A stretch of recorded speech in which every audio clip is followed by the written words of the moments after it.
안녕하세요. 저는 막 이혼 소송 승리를 마치고 이 승소의 기쁨을 공표하기 위해 글을 쓰게 된 이혼녀입니다. 앞으로 제 앞에 서류를 뗄 때면 이혼이라는 오점이 찍히겠지만 저는 그게 그렇게 행복할 수가 없어요. 남들이 제 인생의 혀를 끌끌 찰지도 모르겠죠. 하지만 제게 이혼줄은 단연 승리의 표식이기도 합니다. 저는 이혼녀라고 해서 그게 손가락질 받아 마땅하다는 생각해 본 적 없습니다. 제가 그런 부분에서 많이 접할 수밖에 없는 직업을 갖고 있어서 그럴지도 몰라요. 사정이 어떻든 간에 저는 상처를 딛고 새 삶의 기회를 얻은 이혼녀들의 사정을 모두 응원합니다. 제 스스로 가정하고 있는 제 가게의 단골 손님들이 축복해주고 있는 성공 스토리를 들려드리도록 하겠습니다. 저는 키즈 카페를 운영하고 있는 사장입니다. 제 매장은 기업이 아닌 개인 사업이라서 다른 키즈 카페 치고는 작은 규모예요. 그래도 다른 키즈 카페와 다른 점이 있다면 우리 카페에는 토끼 공원이 있다는 겁니다. 키즈 카페가 단층 건물로 있는데 거기 옥상에 제가 토끼 공원을 만들어 놨어요. 다른 매장과 차별을 두기 위한 저만의 고유 개성이었죠. 당연히 제 카페가 처음부터 장성했던 건 아닙니다. 몇몇 손님들의 후기로 SNS로 오르더니 어느 순간 확산돼서 예약으로 받아야 할 정도로 쭉쭉 성장해온 거예요. 첫 사업치고 성공적인 결과였어요. 규모가 더 컸다면 훨씬 많은 수익으로 돌아왔겠지만 제가 원하는 건 돈보다는 저의 만족이었기 때문에 여윳돈이 충분했음에도 굳이 규모를 확장하진 않았습니다. 그렇다고 연봉이 정착해 있던 편도 아니었습니다. 당시 연봉은 대기업 연봉의 2배라고 얘기하면 이해가 쉽겠네요. 저의 카페는 서울 외곽에 있었고 도심의 화려한 카페들과 달리 폐가를 개조해서 만든 카페라서 전문가의 손길로 이루어진 곳보다는 허름한 형태입니다. 그래도 제가 1년 고생하여 직접 손봐서 만든 카페이기에 제게만큼은 무척 소중한 자산이에요. 저희 카페는 오는 사람마다 예약을 받아야 할 만큼 인기가 있었지만 인적이 드문드문한 위치에 있어서 종종 단골 손님들이 제 주머니 사정을 걱정할 때가 있어요. 내부 사정 모르고 겉만 보기엔 좀 형편에 부치는 처지처럼 보이긴 했습니다. 키즈 카페를 하는 거라 아이들을 데리고 오는 손님들 뿐이었는데 그렇다는 건 어른들은 전부 부모라는 거잖아요. 그래서 미혼인 제게 더 잔소리 같은 조언을 많이 해주셨던 것 같아요. 제 당시 나이가 36살이지만 저는 결혼보단 뒤늦게 정착한 이 생활이 너무 만족스러웠어요. 해서 손님들 그렇게 물을 때마다 형편에 부치지 않을 만큼만 잘 먹고 살고 있다고 말하기 일쑤였죠. 저는 손님들과 친하게 지내지만 굳이 손님들에게 제 여건을 알리지 않는 편이었습니다. 아이들은 너무 귀엽고 토끼처럼 예뻐도 그 부모들은 이미 사회에 찌들 만큼 찌들어서 바라보는 시선들이 부정적인 경우가 태반이었거든요. 또 남의 인생에 간섭하면서 결혼 생활 스트레스를 풀기 때문에 굳이 뭐든 알리고 싶지 않았습니다. 이건 친정 엄마의 조건이기도 했어요. 어줍잖은 집안의 아빠와 결혼해서 갑갑한 시댁살이를 하다가 이혼을 한 엄마는 늘 외동딸인 저에게 대학을 졸업하자마자 결혼에 대한 조심성을 가르쳤습니다. 처음에는 그게 마냥 엄마의 속풀이인 줄 알았어요. 그런데 31살에 준비해서 차린 키즈 카페를 운영하면서부터 애기 엄마들의 조언이 엄마가 해주는 인생 조언과 같은 레파토리라는 걸 깨달았는데요. 특히 돈 조심해요. 이혼한 게 자랑은 아니지만 부부든 가족이든 돈이랑 바람이 항상 문제야. 성격 차이?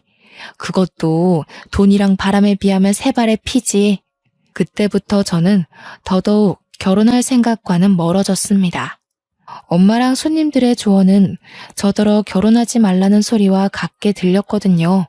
만약 제가 결혼에 꿈이 있는 사람이었다면 그 말들이 유용한 정보이긴 했어요. 문제는 제가 결혼 생각이 없다 보니 전부 잔소리로 들렸지만요. 키즈 카페다 보니까 주로 시간적으로 여유 있는 엄마들이 아이들을 데리고 토끼 구경을 하다 갔는데요. 한날은 아빠 되는 사람이 토끼 같은 딸내미를 데리고 방문한 적이 있었습니다. 아빠들이 아이를 데려오는 경우가 종종 있긴 해도 엄마 손님에 비해 빈번하지 않아서 저는 한 번 오는 아빠 손님들 얼굴을 웬만하면 기억하는 편입니다. 그날 그 남자가 딸이랑 되게 잘 놀아주는 모습을 보면서 한 번은 그런 생각이 들었어요. 세상에 저런 아빠들만 있었다면 우리 엄마도 이혼을 안 했으려나 싶더라고요. 그만큼 그 남자가 참 가정적이고 아이한테 살가운 타입이었다는 겁니다. 그렇게 그 남자는 2번, 3번 예약을 해왔고 4번째 예약을 했을 때 그 남자의 딸이 제게 고자질하듯 느닷없는 발언을 했습니다. 은별이는 토끼 보러 오는 거 아니에요. 삼촌이 이모 좋아한대서 자꾸 저 데리러 와요. 저는 토끼보다 강아지가 더 좋거든요. 근데 삼촌이 이모 보고 싶은 거면서 자꾸 토끼 보러 가자고. 남자가 급하게 은별이라는 아이 입을 막았지만 당연히 이미 다 들은 상태였죠. 그건 규모 작은 매장 탓에 내부 손님들까지 다 듣게 되었어요. 어찌 보면 공개 고백이었다는 거예요. 하지만 제게는 그 사실보다 좀 더 놀라웠던 부분이 있었습니다. 그 남자가 아이 아빠가 아니라는 것이었어요. 삼촌 조카 사이였다는 사실이 살짝 당황스럽긴 했습니다.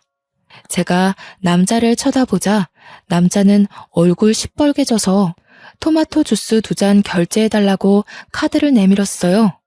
미세하게 손까지 떨고 있었습니다. 그 모습이 은근 순수하게 다가왔고 저는 결국 웃음이 터졌죠. 그게 시작이었어요. 연애를 쉰 것도 오래지만 연애를 하더라도 워낙 들은 것이 많아서 결혼 생각은 없을 줄 알았거든요. 그런데 제게 결혼하고 싶은 남자가 생길 줄은 몰랐네요. 남자 나이는 40살이었고 제 나이 36살이었습니다. 저희는 시작하면 결혼을 전제로 만나야 하는 인연이기도 했어요. 그렇다고 하더라도 의무를 갖지 않고 편한 마음으로 시작을 했는데 어쩌다 보니 연애한 지 1년도 안 되어 결혼을 하게 되었습니다. 남편에게 크게 흔들렸던 이유는 그동안 지켜보면서 매 순간 느꼈던 건데 자기 조카를 바라보는 시선이 너무 가정적이고 진심이더라고요. 제가 키즈 카페를 운영하는 이유가 아이가 좋아서도 있었기에 저처럼 아이에게 진심인 남편의 모습이 멋있게 다가왔습니다. 그래서 남편과 저를 닮은 아이도 빨리 낳고 싶었고 남편에게 반했던 그 가정적인 모습을 기대하기도 했어요. 그러나 아이 문제와 돈 문제는 다르다는 걸 결혼을 하고 실감하게 되었습니다. 결혼 조언을 많이 듣고 보는 관점이 넓어진 저에게도 이렇게 결혼 생활에 문제가 생기는데 아마 결혼 생활에 문제없는 부분은 없지 않을까 싶네요. 남편이 달라졌다고 느꼈던 첫 번째 이유는 바로 소비 부분 때문이었습니다. 결혼하기 전에는 남편이 길을 쓰며 제게 돈을 쓰자고 했고 제가 결제하는 걸 다 맡고서 무조건 자신이 사겠다고 했거든요. 그런데 저를 다 잡은 물고기라 여겼던 건지 결혼하고 1~2달 뒤 슬슬 내빼기 시작하더라고요. 딸기 먹고 싶다. 자기 나 딸기 좋아했던 거 기억나지? 작년철에 자기가 사다 줬었잖아. 이번에는 마트에 딸기가 좀 빨리 나왔더라고. 일 끝나면 같이 마트 갈래? 딸기? 요즘 딸기철 아니라서 비쌀 텐데. 여보 가게에 딸기 주스 팔지 않아? 거기 딸기 재워놓을 거 아니야. 그거 먹지 그래? 무슨 소리야. 손님한테 파는 걸 내가 먹으면 장사는 어떻게 하겠어? 바쁜 거면 그냥 나 혼자 다녀올게. 마트 가는 거 어려운 것도 아닌데 뭘. 미안해. 오늘만 그렇게 해주라. 사실은 오늘 회식이 있거든. 이게 갑자기 잡힌 거라 내가 미리 말 못했어. 다음에 내가 맛있는 거 사줄게. 남편 직업은 초등학교 선생님이었습니다. 초등학교 퇴근 시간은 중고등학교 선생님들과 달리 조금 이른 걸로 알고 있어요. 심지어 남편은 짬이 찬 교사였기 때문에 퇴근 시간을 4시 반 전후로 조정도 할 수 있다고 알고 있습니다. 저랑 연애할 때도 남편은 초등교사였고 키즈 카페 손님 중에 초등교사가 있어서 잘 알아요. 회식을 하더라도 4시에 저녁 식사를 시작하진 않을 것 같은데 중간에 시간이 비지 않나 싶지만 제가 남편 직장에 대해 자세히 아는 입장이 아니라서 별 말을 할 수는 없었어요. 괜히 긁어부스럼 만들고 싶지 않았기에 처음에는 그러려니 하며 몇 번 넘어가 줬습니다. 이제 저희는 부부니까 남편이 연애 때처럼 제게 펑펑 쓰길 바랐던 것도 아니라서 미래를 위해 아끼자고 좋게 생각했죠. 남편이 한 번씩 서프라이즈로 이벤트를 해줬기 때문에 저한테 사랑이 식어서 돈을 안 쓰는 거라고는 생각도 못했습니다.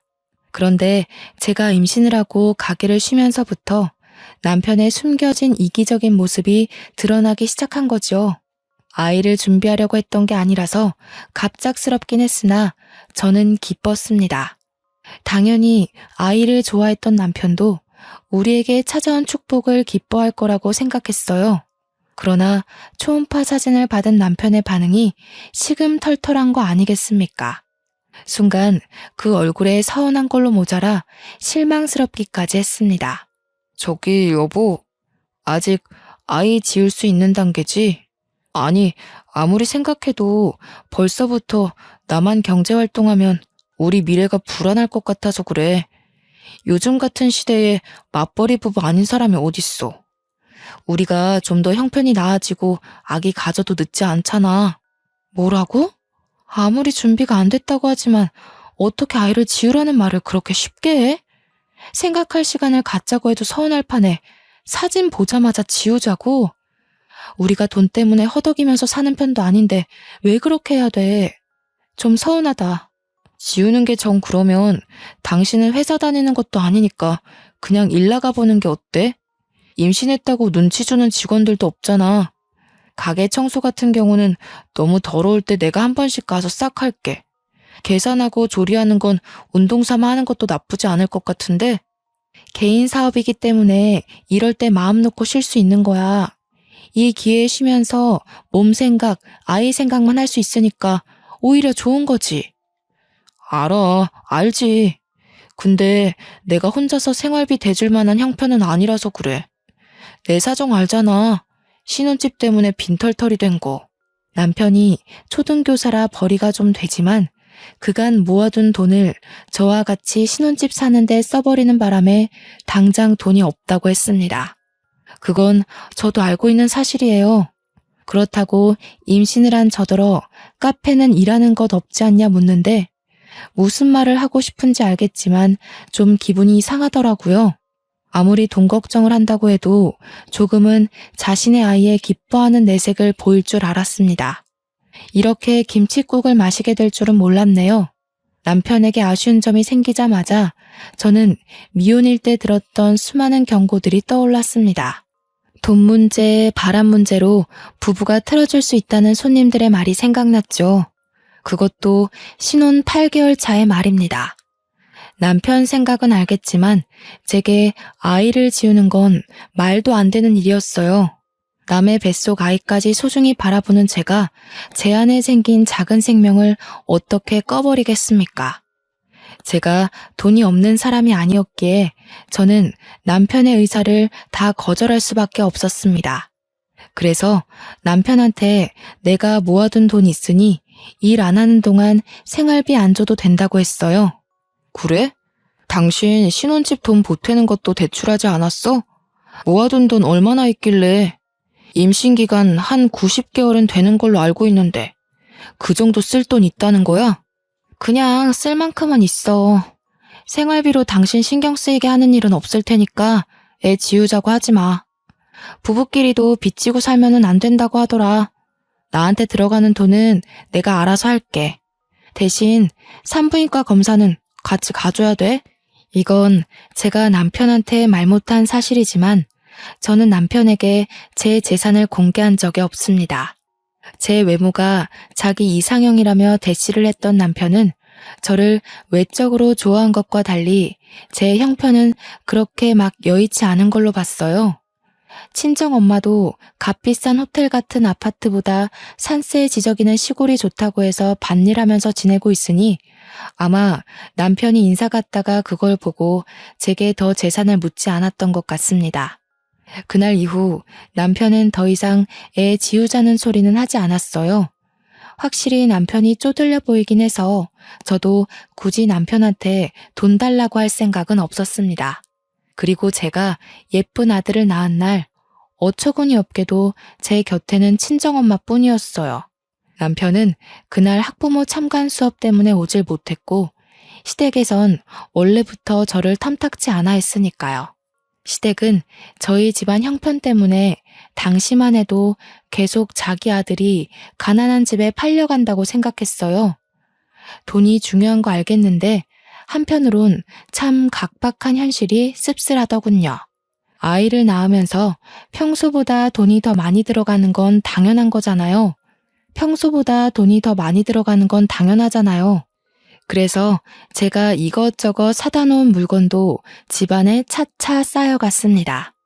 그런 와중 남편 행동이 진짜 웃겼던 게 제가 혹시 생활비를 달라고 할까봐 그 비슷한 주제로 대화가 시작되려고 하면 자리를 슬쩍 일어나더라고요. 그래도 신혼 한두 달 차까지는 제게 관리비며 집에 들어가는 생활비며 먼저 챙겨주면서 가장으로서 역할을 톡톡히 보여줬거든요. 근데 시간 갈수록 티나게 내빼기 시작하는 거 있죠? 기가 차서 저도 절대 돈 얘기는 언급 안 했습니다. 제가 남편한테 돈을 달라고 할 것도 아니고 제 수중에 돈이 없는 것도 아니었으니까요. 그런데 한날 남편이 의외로 저에게 먼저 돈 얘기를 한 적이 있었어요. 근데 여보, 가게 문 닫은 지도 벌써 1년 넘었잖아. 생활비 안 모자라? 당신 애기용품 사는 것 보면 돈 만만치 않게 들 정도이던데. 모은 돈이 아직도 있어? 엄마한테 받아 쓰지. 엄마가 아이 낳은 선물로 생활비 좀 보태주셨거든. 엄마가 워낙 손이 커서 애한테 이것저것 좀 사주라고 돈 보내주는 것도 있고. 아, 그래? 장모님 돈 좀 있으신 거야? 일도 안 하고 계시는데 돈이 어디서 나서? 결혼하기 전엔 나한테 따로 그런 말은 안 했었잖아. 필요 없다고 한 것도 애초에 여유가 있으셔서 그러셨나 봐. 남편은 친정에 돈이 있다는 사실에 눈을 휘번덕거렸습니다. 그러면서 뒤이어 하는 말이 황당 그 자체였는데요. 장모님 돈 좀 있는 거면 우리가 좀 더 빌릴 수 없을까? 내가 급한 사정이 있는데 사실 당장 해결할 수 있는 돈이 없어. 아주 급한 거라. 급한 사정이라니 무슨 일이길래 돈까지 필요해? 말하는 것 보니까 작은 돈은 아닌 것 같고. 얼마나 필요한 건데 드러나 보자. 사실은 내가 친구한테 1,000만 원을 빌렸는데 갚기로 한 기한이 다음 주라서 그 친구도 넉넉하지 않은데 빌려준 거라서 기한 밀리면 안 되거든. 제 딴에는 충격적인 사실이었습니다. 친구한테 1,000만 원을 빌렸다뇨. 대체 왜? 언제? 저도 모르게 몰아세우며 물어봤더니 남편이 시댁 핑계를 대더라고요. 시모가 관절 수술했는데 병원비가 1,000만 원 나왔다는 거 아닙니까? 그걸 듣고 당시에는 얼마나 놀랐는지 몰라요. 뭐? 아니 그걸 왜 이제야 말해? 시댁 일인데 며느리로서 모르는 게 말이야? 그렇지 않아도 어머님 아버님께서 날 마음에 안 들어 하시는데 이러면 완전 눈밖에 나는 셈이잖아. 당신은 날 시댁이랑 영영 멀어지게 만들려는 거야? 아니 그럴 리가 있겠어. 일단 진정해. 나는 당연히 너한테 돈이 없는 줄 알고 말해봤자 달라질 상황 아니라고 생각했지. 그럼 해결도 안 나고 고민하는 사람만 괜히 배가 되는 거잖아. 그건 내가 판단할 일이지. 말만 해줬어도 내가 무신경한 며느리까진 안 됐을 거야. 어머님께서 날 어떻게 생각하시겠어. 안 되겠다. 전화라도 드려야겠어. 아니 괜찮아. 이미 2달 전 일이야. 지금은 멀쩡해. 한참 지난 일 꺼내지 마. 엄마 치료받으러 다닌다고 스트레스 많이 받았어. 괜히 꺼내면 또 스트레스 받을 거야. 시댁에 전화하려는 저를 남편이 긋고 말릴 때 수상함을 감지했어야 했는데 제가 한참 둔했습니다. 저는 의심할 생각도 않고 결국 친정에 말해서 돈 빌려주겠다고 했더니 남편이 금방 화색이 돌며 고맙다고 안아주더군요. 그날 집안 청소랑 식사 준비까지 다 해주며 간만에 연애 때의 모습을 보였습니다. 그날 이후로 저는 연년생 딸아이를 갖게 되었어요. 그렇게 1,000만 원을 가져간 남편은 저한테 더 잘하겠다면서 자기가 돈 열심히 벌어서 토끼 같은 우리 자식들 위해 죽을 때까지 희생한다고 난리를 쳐댔습니다. 과한 오버였고 허세였지만 힘이 솟는 남편의 모습이 나쁘지 않아서 저도 그저 웃음으로 넘겼네요. 그러나 불행의 시작은 그때부터였고 우리 신혼집으로 찾아오면서 나름 평행했던 기류가 순식간에 꺾였습니다. 그래, 또 애가 생겼다는 말은 들었다. 아들 가졌다고 1년을 쉬었으니 이번엔 딸 걱정에 몸을 사려야 된다고 말해야겠구나. 정말로 일을 계속 쉴 생각이니? 아무래도 그래야 될 것 같아요. 원래 석현이 2살 정도 되면 다시 출근하려고 했는데 이렇게 돼버렸네요. 배부른 몸으로 석현이 보면서 일까진 어려울 것 같아서요. 내가 뭐 하나만 물어보자. 오해하지 말고 들으렴. 혹시 일부러 그런 건 아니지? 막상 일 안 하고 남이 벌어주는 돈으로 쉬다 보니까 편해서 그러는 건지 묻는 거다. 시모는 제가 제 돈으로 생활비를 쓰고 있다는 걸 모르는 듯 했습니다. 역시나 듣자 하니 시모는 남편이 제게 생활비를 주고 있다고 생각하더군요. 심지어 남편이 시모한테 자기가 생활비 준다고 말을 했다고도 합니다. 어머님, 저 남편한테 생활비 받아본 적이 없어요. 그건 제가 임신하기 전도 마찬가지고요. 저희 맞벌이라서 생활비 딱 절반 내서 해결했어요. 최근에는 어머님 병원비 때문에 저한테서 돈 1,000만 원까지 빌려갔는데요. 뭐라고 하는 거니? 내 아들이 혼자 돈 벌어서 등골 빠진다고 나한테 돈 빌려달란 소리를 몇 번이나 했는데 1,000만 원은 뭐고 병원비는 또 뭐니? 내가 멀쩡하게 두 눈 뜨고 있는데 너는 나를 갖고 그런 거짓말을 해? 저야말로 당황스럽네요. 거짓말이라뇨? 어머님 2달 전에 관절 수술하셔서 병원비 1,000만 원 들었다고 애아빠가 그랬는걸요. 그것 때문에 다른 친구한테 돈 빌렸다가 갚을 돈이 없어서 저한테 빌린 거라고요. 참나, 너 이런 식으로 우리 아들 매도하며 지내고 있었어? 아주 소설을 써라, 소설을.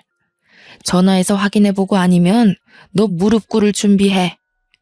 시모는 그 자리에서 남편에게 전화를 걸었고 보나마나 제 말이 거짓일 거라고 계속 쌍심지를 켰습니다. 그러던 중 전화를 받은 남편은 시모가 묻는 말에 능청스럽게 시모 의견을 들어주기 시작했어요. 정말 시모가 말했던 대로 남편이 시모한테 등골 빠진다는 소리를 했더라고요.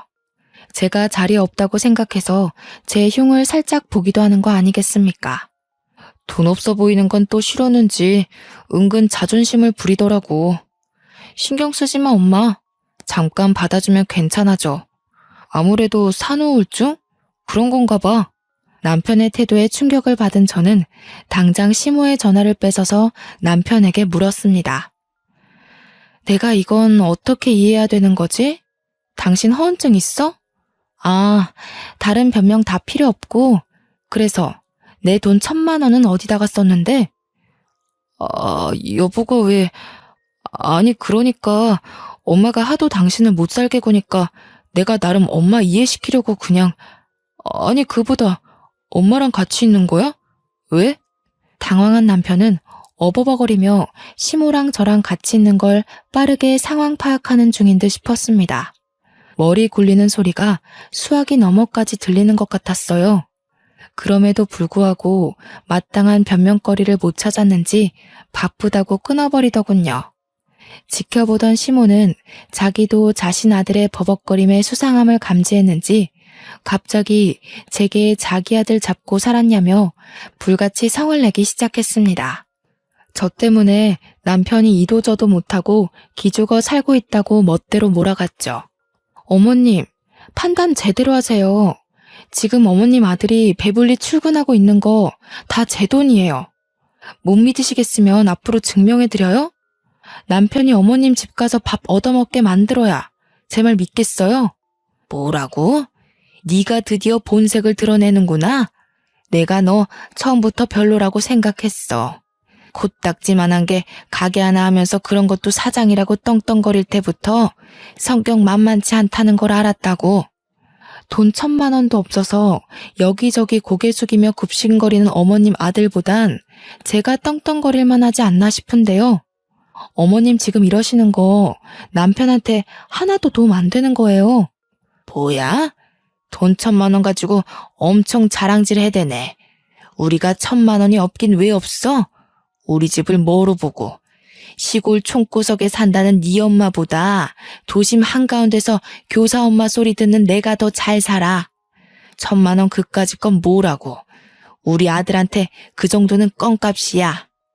그럼 그 껌값 좀 돌려받아야겠다고 하면서 저는 당장 종이와 펜을 가져왔습니다.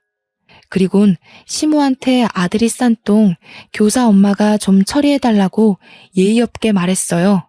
그러니 시모가 건방지게 어른한테 뭐 하는 짓이냐고 더 열을 내더군요. 돈 없는데 괜히 자존심 부리는 거 맞죠? 못 갚을 것 같으면 그냥 마세요. 대신 제가 남편을 무슨 취급을 하든 신경 끄시고 저희 친정이랑 저 함부로 모욕하는 일도 없어야 할 겁니다. 제가 시모 신경을 살살 긁어주니 제 분에 못 이겨 차용증을 막 휘갈겨 작성했습니다. 그리곤 제게 펜을 던지면서 이게 다 거짓말이면 고소할 거라고 하며 집을 박차고 나갔어요. 얼떨결에 차용증을 얻어냈지만 저는 이걸로 1,000만 원 문제를 끝내지 않았습니다. 그래서 1,000만 원은 대체 어디에 쓰였는지가 계속 궁금했어요. 무조건 알아내야 할 것 같은 촉이 왔죠. 사람에게 불행이 닥치면 하나의 능력이 생긴다고 오감과 육감이 바짝 서면서 머리가 팽팽 돌기 시작했습니다. 그러다 키즈 카페 손님들이 알려준 이혼의 계기가 되는 이유 2가지가 떠올랐어요. 바로 돈 문제와 바람 문제였습니다. 혹시 1,000만 원이 불륜 때문일까 싶더라고요. 저는 온 집안을 뒤지며 남편의 바람 흔적을 찾았어요. 하지만 제가 잘못 짚은 건지 딱히 그럴 만한 증거는 없었습니다. 오히려 수상한 물증을 찾기도 전에 제가 시모한테 차용증 받았다는 걸로 이혼 위기가 찾아왔죠. 당신이 며느리로서 뭘 한 게 있다고 차용증까지 받아. 내가 갚겠다고 했잖아. 당신한테 돈 빌린 처지라고 해서 남편을 깔봐도 되는 거야? 그래서 당신은 끝까지 어머님한테 내가 산후우울증이라고 그랬니? 어머님이 또 전화 왔더라. 당신이 가서 또 거짓말 쳐놨으니까 날 고소하겠다고 연락한 거 아니겠어?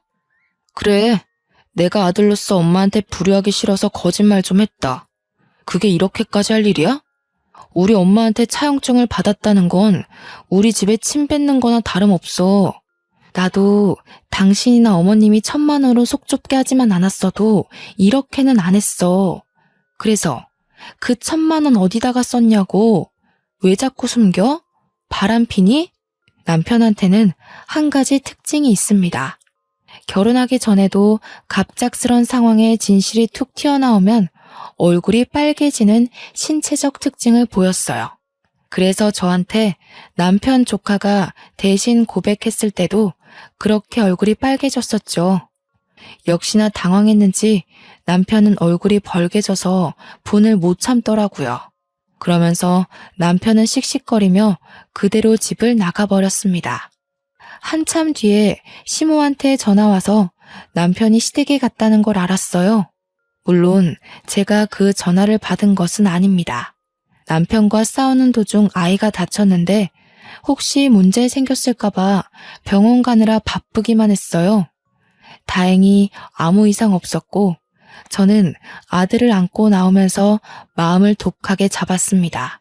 저는 바로 키즈 카페 단골 손님이었던 사람들에게 연락을 했습니다. 그렇잖아도 제 소식이 궁금했다며 반겨주는 손님들을 따로 제외했죠. 제가 미혼일 때만 해도 그들이 부모의 처지다 보니 세상 보는 관점이 팍팍하다고만 생각했는데 기혼녀가 돼버린 입장에서 다시 보니 너무 실용적이고 귀한 조언들인 거 있죠. 잔소리 같기만 하던 경고가 그때는 제게 유일한 살 길이었습니다. 손님들의 한마디 한마디가 중요했어요. 그리고 그 중엔 남편 초등학교 옆에 붙은 병설 유치원 선생님도 있었는데요. 제 사정을 다 듣게 된 손님이 제 남편이 누군지 알게 되자 저에게 충격적인 말을 해주었습니다.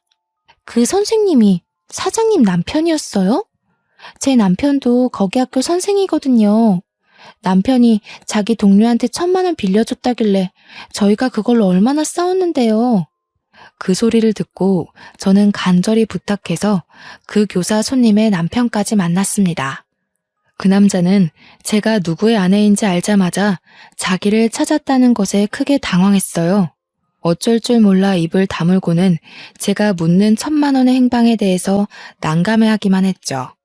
제발 부탁이에요, 선생님. 저한테 자식들이 2이나 있어요. 하나이는 아직 태어나지도 않았고요. 이 상황에서 제가 아이들을 더 잘 키워내려면 남편이 뭐라고 다니는지는 알아야 되잖아요. 제발 도와주세요.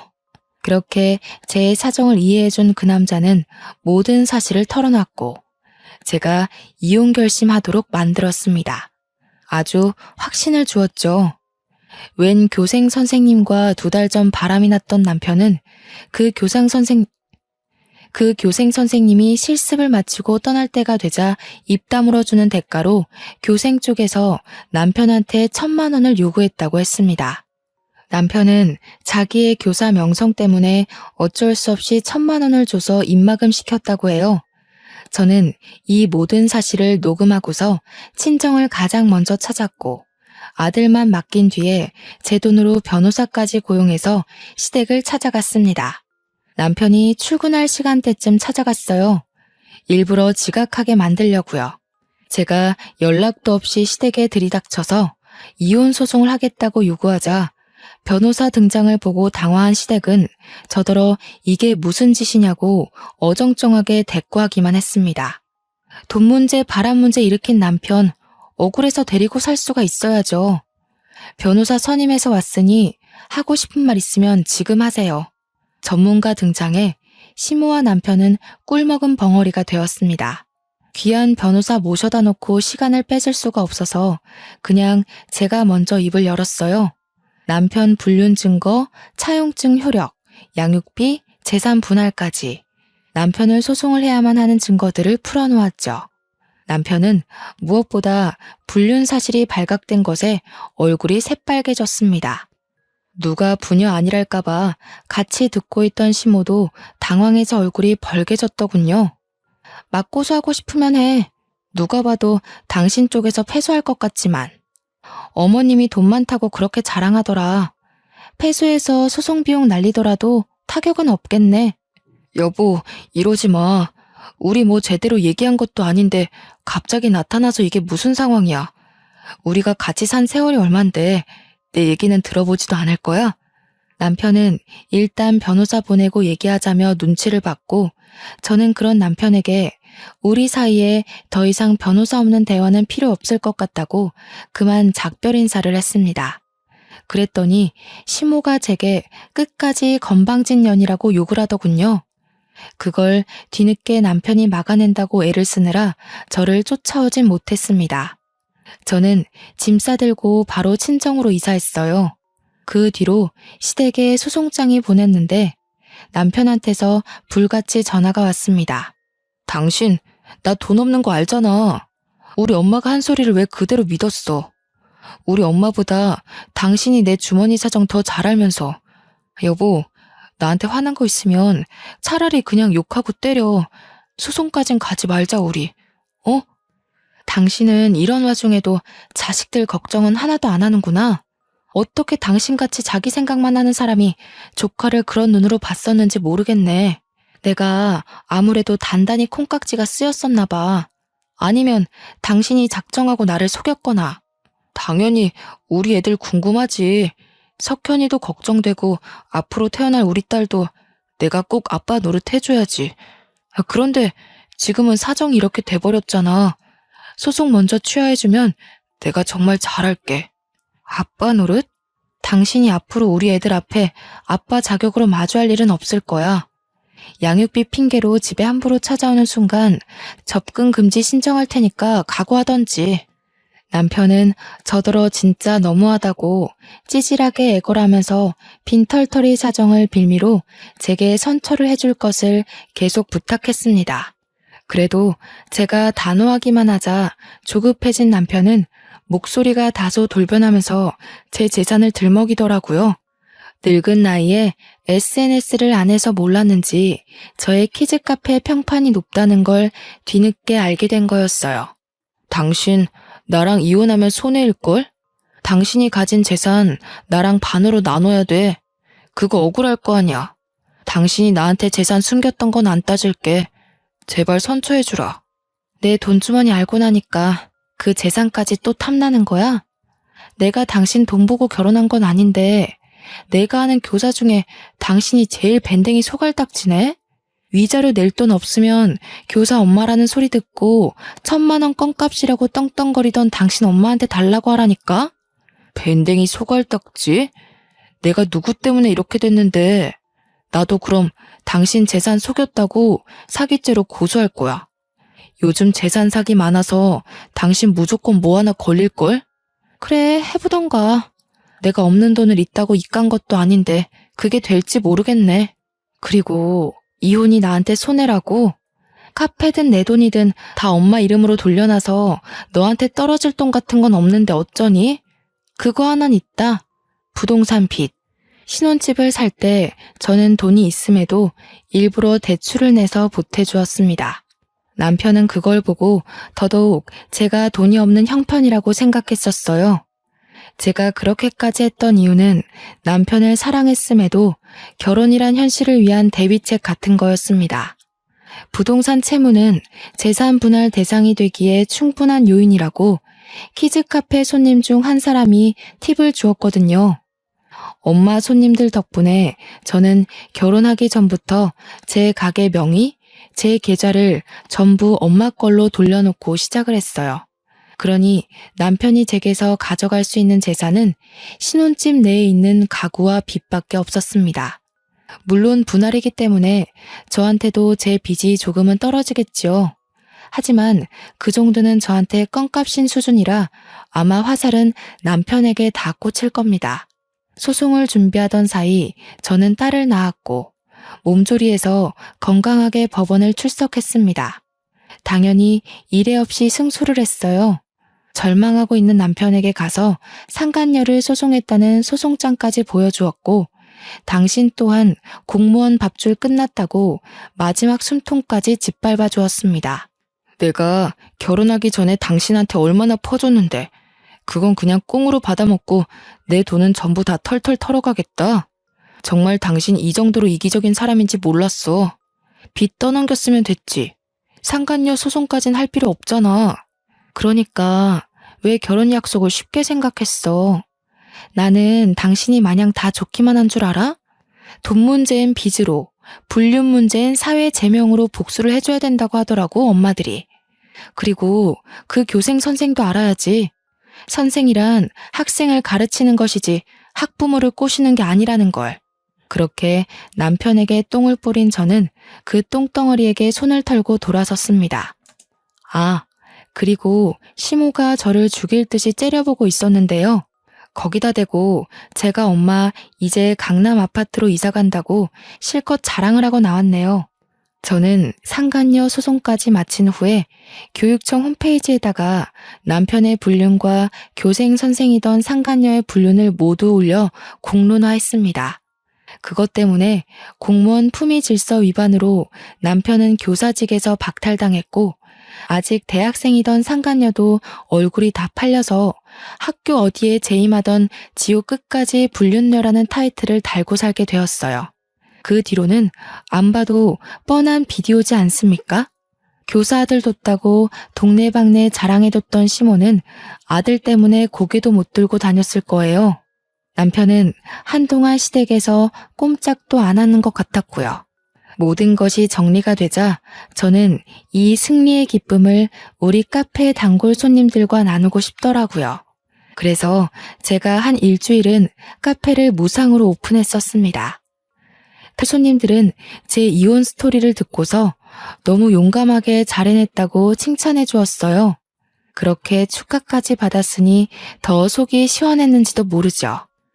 발에 박힌 티눈의 경우 막상 제거하기 번거로워 대부분 고통 참고 병원 가길 미루는데 그것 싹 관리해서 없애버리면 너무 시원하고 걷기도 편하지 않습니까? 며느리에게 시댁은 발바닥에 티눈과 같은 존재라서 나를 찌르는 순간 바로 제거를 해줘야 살 수 있다고 하더라고요.